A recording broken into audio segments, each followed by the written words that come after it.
Okay, a quick look now at some of the latest business news. And while Asian shares started the week on a positive note, though investor sentiment is said to be still cautious ahead of the central bank meetings in the UK, Japan and the US central bank meetings across the week. Well, here's a look at the latest figures. As you can see there, the Nikkei in Tokyo up almost 0.7%. The Shanghai Composite also up over half a percentage point, and the Kospi in Seoul up over 1%. Well, market analyst at FX TM Han Tan gave us his take on the reasons behind those positive figures. If and when we do see a vaccine that's ready for mass rollout, I think that should give the green light for a broad-based rally in global equities. In other words, that rotation play that can really take hold and give fresh legs to the gains that we have seen in stock markets since March. Because as we know, over the past few months, it's primarily been a tech story. So perhaps other lagging sectors like financials, for example, can really join in the party, helped along by the unprecedented stimulus from central banks around the world. Hoping to advance on a trade deal, leaders from the EU and China are to hold a video conference this Monday. Beijing says the deal, already 7 years in the making, can be completed this year. But Brussels warns that obstacles remain. James Wilson reports.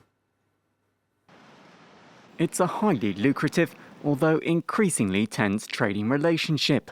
Last year, the EU was China's largest commercial partner, with the two exchanging over 1.5 billion euros a day. The EU was a net importer, with Chinese telecommunications equipment topping the list of products, which also includes electrical machinery and baby carriages.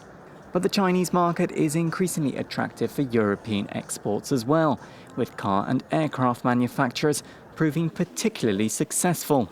And as recently as last year, Chinese Foreign Minister Wang Yi called for Brussels and Beijing to begin talks on signing a free trade agreement.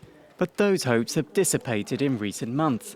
EU nations have become harshly critical of China's initial handling of the coronavirus pandemic, its crackdown on dissent in Hong Kong, and treatment of Uyghur Muslims. Instead of taking steps towards a larger trade agreement, officials are expected to sign a less ambitious agreement that protects regional food designations.